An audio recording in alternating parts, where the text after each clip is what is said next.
Selamat petang yang ada di Indonesia tentunya. Selamat pagi yang ada di Amerika. Ya, semua sehat-sehat semua. Dan saya senang Pak Yongki pemimpin saya sebetulnya sampai hari ini ya. Sekarang kebalik, dulu saya yang bawa, lalu dia yang memimpin begitu ya. Kalau di Alkitab begitu, saya harus taat ya. Hari ini saya senang, saya diundang lagi untuk memimpin doa pagi, Bidstone pagi, begitu ya. Dan saya menyiapkan satu renungan, saya izin share screen ya. Saya beri judul, Bangun Mezbah Doamu, kira-kira begitu ya. Bangun doa mezbahmu. Baik, saya izin share screen. Hari ini saya beri judul Bangun Mezbah Doa. Tentunya doamu dan doa saya ya, doaku begitu ya. Ayatnya saya ambil dari 3. Saya memakai contoh tokoh Nuh ya. Lalu Nuh mendirikan mezbah bagi Tuhan dari segala binatang yang tidak haram dan dari burung yang tidak haram. Diambilnya beberapa ekor, lalu ia mempersembahkan korban bakaran di atas mezbah itu. Ya, luar biasa Nuh ini. Nanti saya mau terangkan satu-satu. Ayat satu lagi yang menarik ya. Ini kata pengkhotbah, orang yang takut sama Tuhan, orang yang penuh hikmat, dia selalu mengamati begini, Saudara. Akhir suatu hal lebih baik daripada awalnya. Panjang sabar itu lebih baik daripada apa? Tinggi hati, atau orang yang sombong, atau orang yang memegahkan diri, tidak memegahkan Tuhan. Ya. Kemudian yang terakhir, saya senang di Alkitab bagian akhir mengatakan gini, sesungguhnya aku, Tuhan, segera datang dan aku membawa upahku untuk membalaskan kepada setiap orang menurut perbuatannya. Lalu dikatakan ayat yang terkenal, aku adalah Alfa dan Omega, yang pertama dan terkemudian, yang awal dan yang akhir. Saudara. Wah, luar biasa ya perkataan firman Tuhan ini. Apa namanya? Saya mau mulai dengan mengatakan gini, saudara.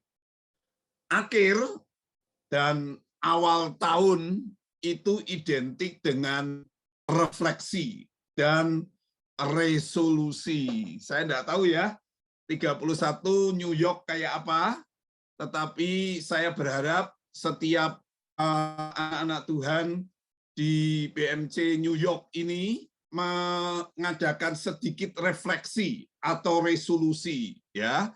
Tapi gini, Saudara, pengalaman tahun-tahun yang lalu, riset-riset yang didalami para ahli itu mengatakan gini, kalau ada orang sudah merenung lalu mengadakan resolusi, menetapkan tekad ya, kurangnya tahun ini apa, lalu tahun depan kepengen berbenah apa, begitu-gitu ya, baik dari segi bisnis, segi kerjaan, segi kerohanian, pelayanan, macam-macam. Penelitian menunjukkan gini, saudara. 1 minggu pertama itu, ya, ternyata yang sudah dijanji tekad mau ngubah ini, mau gitu, dirancang-rancang gitu, yang masih ingat itu lumayan, saudara. 75% ingat yang dijanjikan, tapi 25% sudah mulai lupa, saudara. Ya. Tidak tahu itu betul pada minggu yang kedua itu lebih parah ya, itu riset yang sungguh-sungguh terjadi, saudara. Biasanya minggu kedua itu yang bertahan cuma 50% ya, 50%-nya sudah bablas pergi, rontok janji-janjinya sudah tidak ingat semua, saudara. ya, tentang pelayanan, tentang pekerjaan, tentang keluarga yang mau dibenahi itu lupa semua. Minggu yang ketiga, ya, wah ini yang hilang, yang rontok, yang sudah apa itu, tidak ingat lagi akan janji-janji resolusinya, ya, memecahkan masalah apa-apa gitu, sudah mencapai 75%, saudara. Dan minggu yang keempat biasanya biasanya 1 bulan itu orang mulai lupa semua. Itu biasanya orang-orang dunia begitu, saudara. Ya, di riset. Tapi saya berharap di gereja Betani tidak begitu. Ya, kalaupun begitu, tetap saya bersyukur hari ini tetap ada 15 orang yang masih apa? Berdoa bangun mezbahnya. Menurut saya ini sesuatu yang luar biasa. Pak Yongki pelihara terus 1 minggu ini ya, sampai tanggal 7 ya. Wah, ini luar biasa. Saudara tahu enggak, kalau di gereja saya, saudara, 2 tahun pandemi ini, dulu ya awal-awalnya bagus, doa pagi itu ada, ya dulu setiap hari, lama-lama saudara seminggu sekali, sekarang sebulan sekali saudara, hari Sabtu aja saudara. Wah, makin hari makin itu pun yang datang tidak lebih dari 10 orang saudara, ya termasuk istri pendeta, pendetanya dan saya, ya. Wah, jemaatnya betul-betul lupa, saudara, ya. Tahun ini sedikit agak parah, pengurus-pengurusnya malah Natalan itu sudah enggak, 25 itu sudah enggak ada di tempat semua, saudara, ya. Ya, hanya ada 1 begitu yang sudah kebelet apa? Kebelet liburan, saudara, ya. Lupa hal-hal yang rohani. Resolusi yang bagus itu katanya seperti bayi yang menangis di gereja. Wah, biasanya kalau ada bayi nangis gitu bagaimana, saudara? Cepet-cepet ya, apalagi lagi ibadah begitu disuruh keluar gitu ya. Nah, katanya Charles Sheldon mengatakan begitu.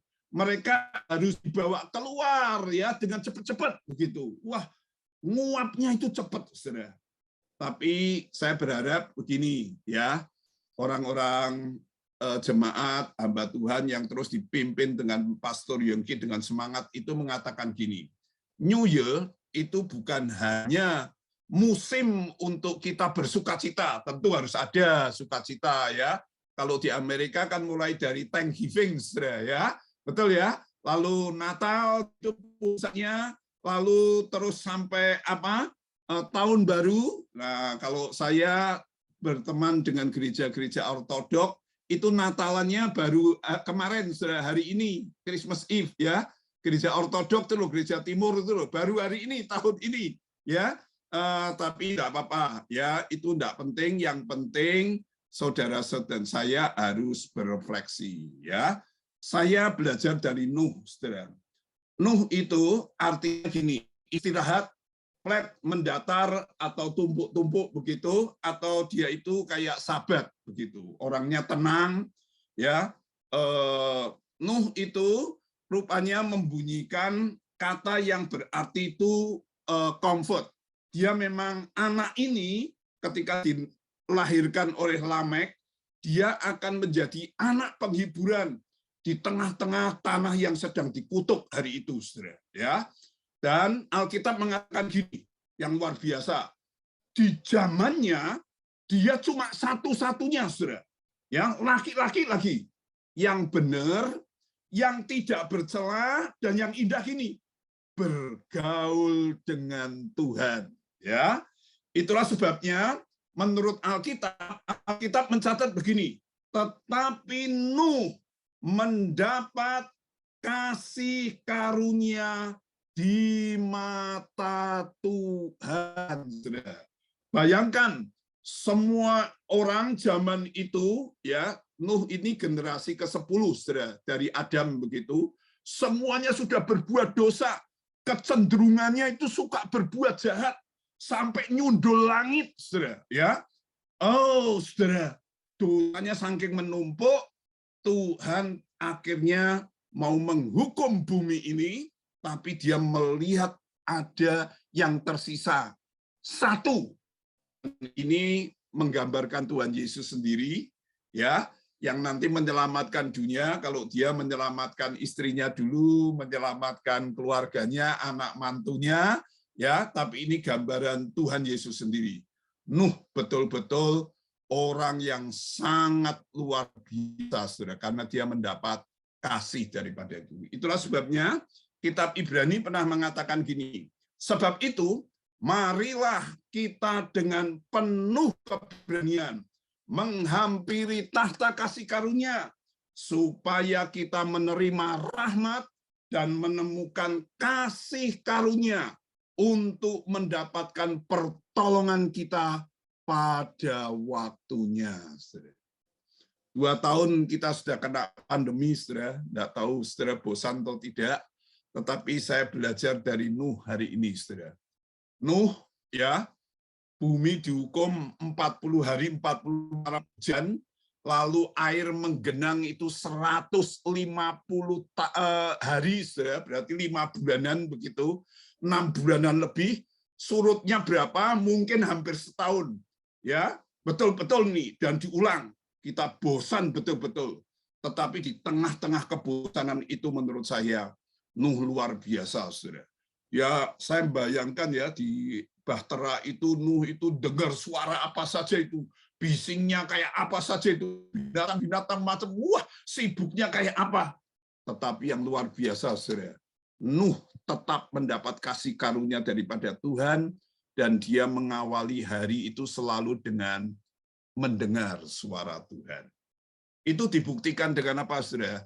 Ketika dia pertama kali nanti membuka pintu, saudara, ya, setelah air bahnya itu surut, kapalnya ada di Gunung Ararat, sekarang di Armenia itu, dia membuka aktivitas pertama hari itu apa, saudara? Tidak lain dan tidak bukan, meskipun bumi sedang penuh bencana, apa-apa, penuh pandemi, penuh musibah air bah hari itu, tetapi dia membuka harinya dengan mendirikan mezbah bagi Tuhan.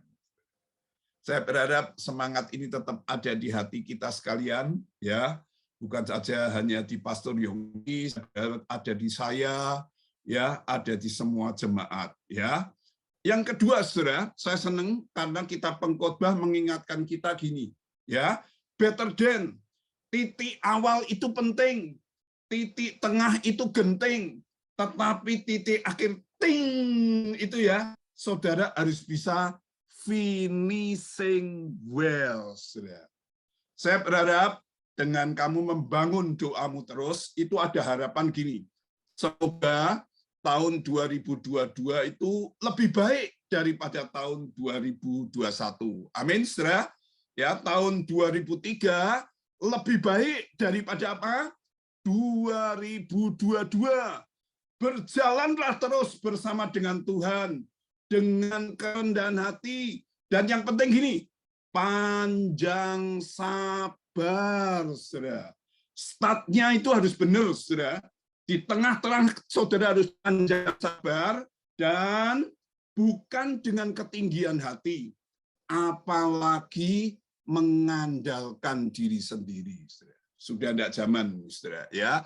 Zamannya kita harus mengandalkan Tuhan dengan kerendahan hati, perlu long suffering, memang ini membosankan, memang tidak enak, tetapi yakinnya gini, saudara, makin hari kita sedang menuju hari-hari yang makin baik dan penuh rahmat pertolongan Tuhan. Amin ya.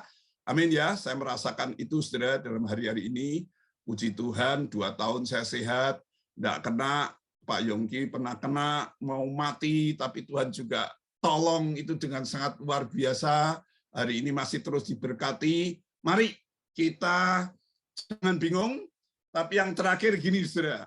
Saya ini baca-baca, saya renungkan yang terakhir gini, tentang si Omikron ini, ya. Kita sudah tidak boleh panik lagi, Slavoksisek itu, ya, karena saya dikasih satu teman, saudara, dokter ini mengatakan gini, ketika kita ini punya alfa dan omega, mengapa kamu cemas dengan virus delta, bahkan varian apa? Omikron, saudara, ya. Ini dokter-dokter WHO, saudara, sebetulnya itu kebingungan ngasih nama virus yang bermultiplikasi dari alfa jadi delta, beta jadi delta, sekarang macam-macam ini, saudara. Terutama ini sekarang yang berasal dari Timur Tengah Afrika ini, ya, yang masuk Indonesia itu macamnya bikin gugup orang lagi, saudara. Tapi ya kita memang gini, satu enggak boleh panik, enggak boleh ketakutan, tetapi juga enggak boleh saudara, meremehkan, ya. Kita tetap disiplin, apalagi secara iman gini, Tuhan itu alfa dan omega, yang pertama dan yang terakhir, yang permulaan dan yang apa?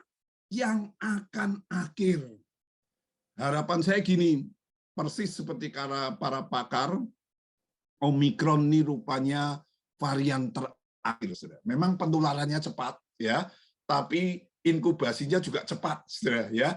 Dan diharapkan mungkin yang optimis tahun ketiga ini, ya, pandemi ini bisa berakhir, saudara. Amin, saudara. Amin, ya. Obat vaksin jadi ditemukan, terus kita berusaha disiplin, perangi semua, dan yang penting gini, saudara dan saya harus punya alfa dan omega. Amin, saudara. Ya, tidak lain tidak bukan. Bangun dan jaga terus bara api spiritualitasmu. Kata Alkitab gini, janganlah hendaknya kerajinanmu kendor, ya. Terus digedor, saudara, doa kita. Jangan kendor, ya.